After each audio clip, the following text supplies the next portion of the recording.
Putain, qu'est-ce que je fous encore? Ah oui, c'est vrai. Oh putain. Il est vraiment pourri ce camping-car quand même. On aurait quand même pu l'aménager un peu mieux. Putain, c'est n'importe quoi. Qu'est-ce que j'achète comme connerie? Pourquoi est-ce qu'il m'a vendu un camping-car qui a pas de place comme ça? C'est cool quand même, il y a des rideaux et tout, mais putain. Vraiment pas pratique. Allez, on sort de là. Qu'est-ce que je peux acheter comme connerie? Qui va vouloir acheter un camping-car qui est même pas de lit quoi? Putain, allez. Ah oui, c'est resté déjà. Ok, bon. Allez, on va parler un peu de tout ça.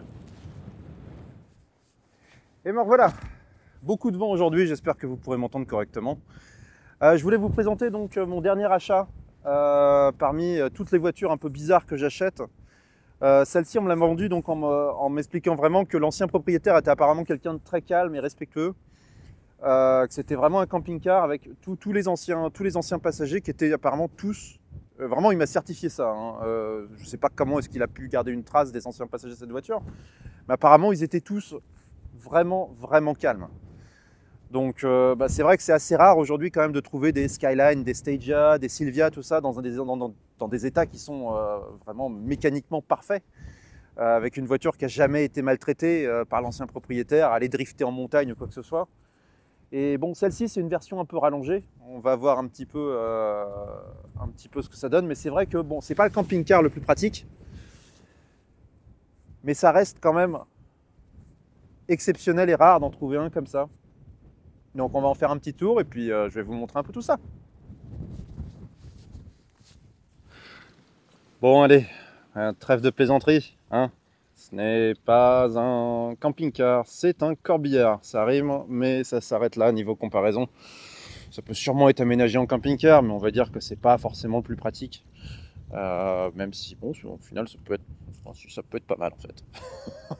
Il y aura certainement des personnes qui vont vouloir d'un corbillard aménagé en camping-car aux États-Unis, donc c'est pour ça que je l'ai acheté. C'est pas une voiture que je compte utiliser moi-même en daily, hein. En fait, même ma femme ne veut pas vraiment l'avoir à la maison. Les Japonais sont quand même assez superstitieux et c'est vrai que ramener un corbillard à la maison, c'est pas, même si nous, ça va, enfin moi, peut-être vous aussi, hein, ça a tendance à faire marrer. C'est pas vraiment quelque chose qui fait rire les gens un minimum superstitieux. Voilà. Pour citer un ami, avec le dernier corbillard que j'avais acheté, c'était une Toyota Crown. Il était là, ah non, ça c'est bad juju, bad juju. Il est texan, donc c'est en anglais, c'est un mauvais juju. Juju, c'est une sorte voilà, c'est un mauvais karma, on va dire, hein, d'acheter ça pour lui. Bien évidemment, en ce qui me concerne, absolument pas. Je m'en fiche royalement de l'historique de la voiture et ça me fait même bien rigoler d'avoir un corbillard. Donc, on va regarder un petit peu tout ça en détail, voir quelles modifications ont été faites. Donc, c'est une Nissan Stagea de 2000. Elle a été produite donc au début des années 2000, envoyée directement neuve à Nissan Autobody, qui a modifié la voiture. Donc Nissan usine normale, Nissan Autobody, on va voir, vous allez voir, c'est un peu plus... c'est du fait main, hein. C'est pas voilà, c'est pas vraiment le même niveau de finition que d'origine. Hop. Tata. Et là-dessous, donc, on a un RB20DE Neo, donc un moteur de 1998 cm3, 2 litres. Je sais plus exactement combien il produit, mais ça doit être aux alentours de 150-160 chevaux à peu près, peut-être 170 en poussant un peu histoire d'eux, mais bon. Vous pouvez voir donc ceux qui connaissent un peu les Skyline et les Stagia, juste en regardant les têtes d'amortisseurs, que ce sont des têtes d'amortisseurs donc de version 2 roues motrices, les têtes d'amortisseurs de version 4 roues motrices étant plates et en général tout rouillées. Là, on a donc une version 2 roues motrices avec boîte automatique. Vraiment pas ce qui se fait de plus fun, hein, à conduire. Par contre, ça va probablement pas être ce que cette voiture-là va garder toute sa vie. Les personnes qui qui vont sûrement acheter la voiture à un moment ou à un autre, en sachant que j'ai même pas de client pour encore. Hein.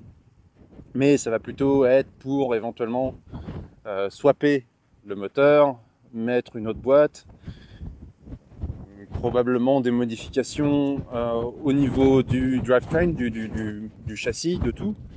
Et bah, voilà, avoir une Nissan Stagea un peu plus comparable à une Skyline. Mais avec cette petite particularité.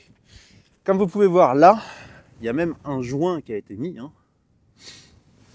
Tout l'arrière a été coupé, net, au milieu, et a été rallongé d'un bon, ouais, je dirais c'est un bon 80 cm là, hein, par rapport à une Stagea normale. Il faudra que je regarde un petit peu les statistiques pour une Stagea de base, mais on est sur une très très grosse différence de taille. Je dirais il y a un bon 60-70 cm en plus minimum, peut-être même plus proche du mètre. Parce que il faut forcément accommoder les passagers. Et voilà l'intérieur. Donc malheureusement sur ce genre de voiture, normalement il y a un espèce de rouleau, un truc à rouleau, c'est-à-dire que ça sert à mettre le cercueil qui glisse là et qui se met tout au bout là-bas, avec donc la veuve éplorée sur le côté, sur le siège qui reste. Veuve éplorée d'ailleurs, qui la dernière veuve éplorée apparemment s'est fait un petit café, hein, c'était une canette de café. La batterie est morte, donc c'est pour ça que j'ai le chargeur. Alors malheureusement, je l'ai récupéré ils ont tout démonté, c'est-à-dire que tout est complet, mais ils ont quand même tout démonté. On peut remarquer que la veuve éplorée a pas des masses de place, quoi. C'est pas pour de la grosse veuve, pour de la très grosse veuve. Hein. Elle peut toujours s'asseoir là, elle a toujours sa ceinture, mais ça prend une bonne partie du siège. Voilà, on peut voir le siège qui a vraiment été coupé ici. Sur le côté, ils ont juste coupé le siège pour avoir un maximum de place, de place à cet endroit-là.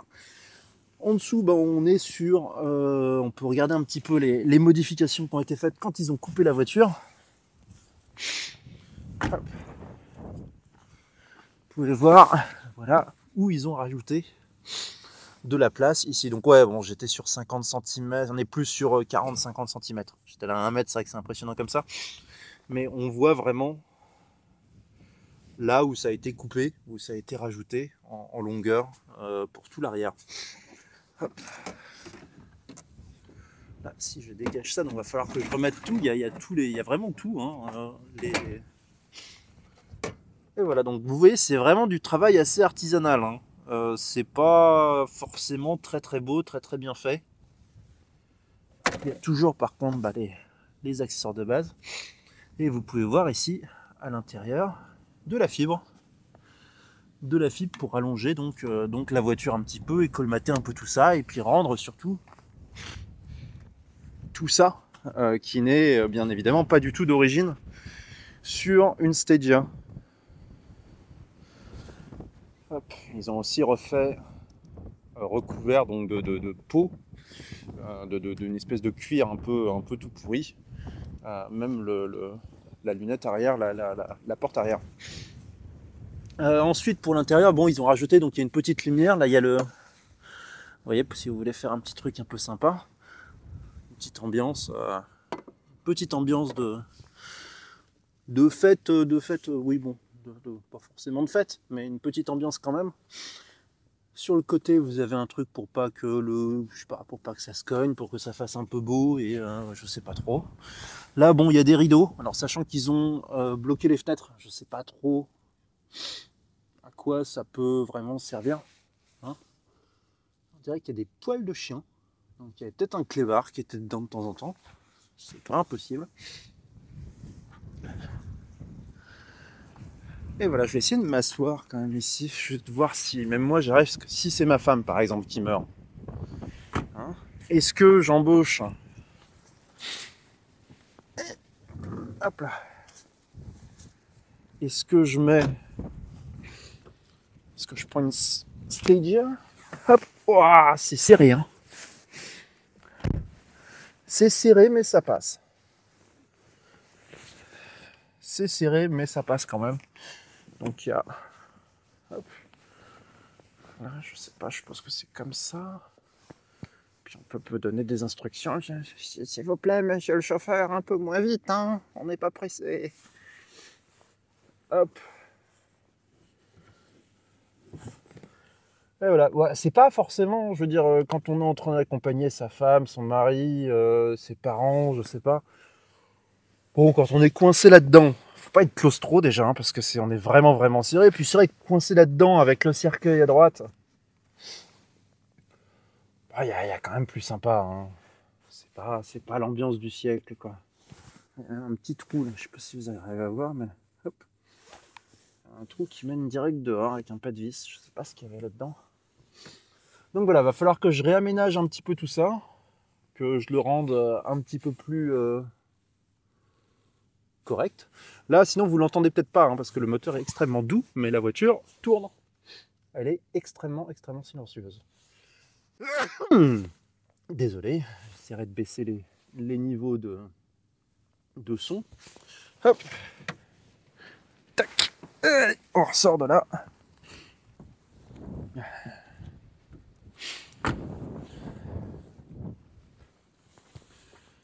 Allez, on va poser ça là, histoire que ça se balade pas trop. Hop, puis on va faire un petit tour. Un petit tour, je disais. Petit tour, j'ai un peu coupé, coupé la vidéo un peu trop vite.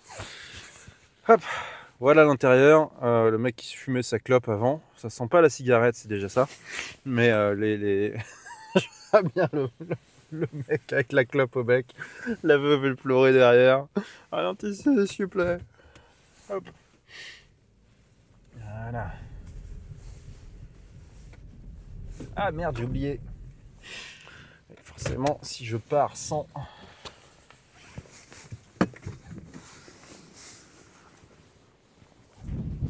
mes affaires, ça va pas le faire. Hein, le fermier qui va se retrouver avec mon trépied là. Allez, je récupère le trépied, on est reparti. Ok, parti pour un petit test drive de ce monstre.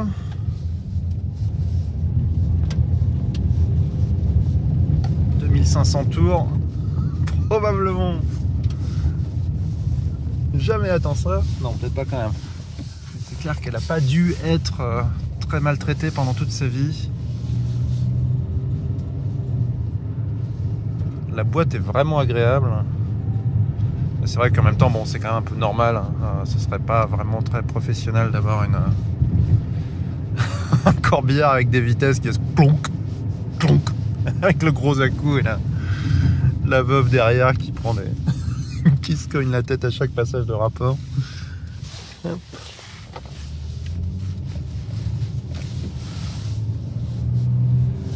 Bon, globalement, oui, ça se conduit vraiment comme une Stagia. Stagia de base. J'ai vraiment plus d'essence.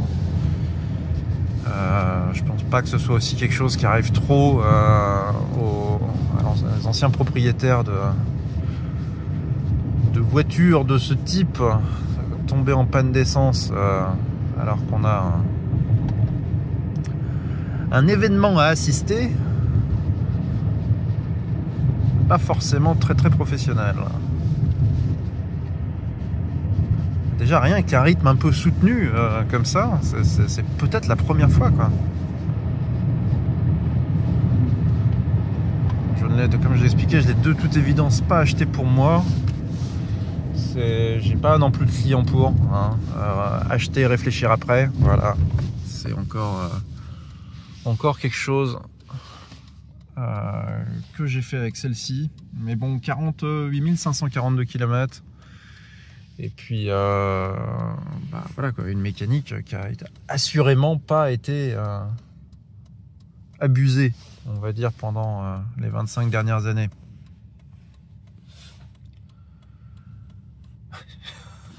Le camion il va pas comprendre. On va tester un petit peu l'accélération donc de cette superbe voiture. Vous êtes prêts? Allez. Hop là. Désolé monsieur, une urgence. Ouais, c'est pas un foudre de guerre, hein. C'est vraiment pas un foudre de guerre. Mais bon, si on va dire, si on est un peu en retard pour l'enterrement, ça fait le boulot, quoi. Ça fait le boulot. Niveau suspension, ah putain, c'est doux, mais elle est bien, enfin vraiment bien entretenue, quoi. Il n'y a pas de bruits anormaux, il n'y a pas de fantômes dans les suspensions. C'est vraiment une Stadia qui a été très bien entretenue. C'est une boîte 3 ou 4, hein, je suis pas tout à fait sûr, je suis plus sûr de ce qu'elle a, je crois que c'est une boîte 4 quand même.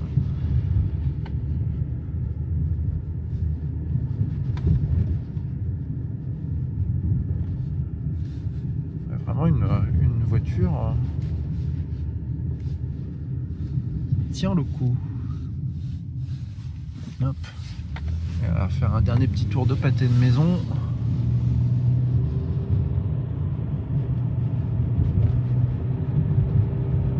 Avant de la ramener. Hop.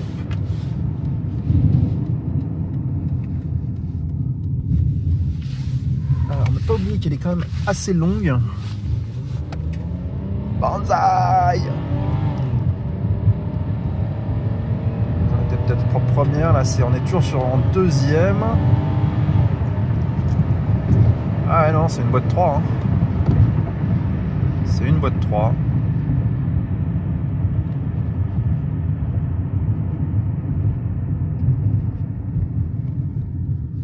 Hop.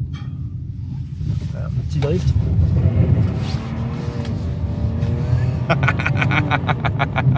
Juste à côté de son lieu de travail en plus. Là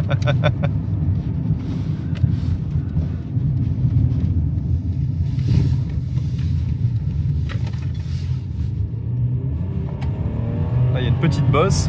Ouais, vraiment, les suspensions sont parfaites, quoi. Les suspensions sont parfaites. C'est quand même pratique d'être en pleine campagne comme ça, il n'y a jamais personne pour déranger. Allez, on va la ranger à sa place. En espérant quand même que je trouve un client ce serait bien. Parce que c'est vraiment là, je sais pas, c'est vraiment rare de tomber dessus. Hein. C'était déjà Corbillard, vous vous doutez bien que c'est pas tous les jours qu'on en trouve. Et quand je l'ai vu, il a vraiment fallu que je l'aie. Hop. Et je ne suis pas tombé en panne. Bon, j'espère que cette vidéo vous a plu. Évitez les mails, les images, les messages d'insultes. Ah, t'as aucun respect, ceci, cela. C'est juste un corbillard, d'accord. Il y a pas de mal à ça. On finit tous par y passer. Et mieux vaut en rire qu'en pleurer. On est d'accord. Donc voilà. Vous avez une petite vue en plus sur l'arrière. Hop. C'est tout là.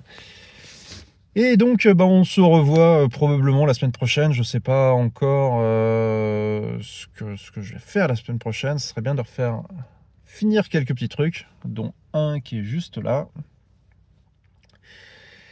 Et à la prochaine, au prochain corbillard, à la prochaine voiture. Peut-être un vrai camping-car, qui sait. Bye bye.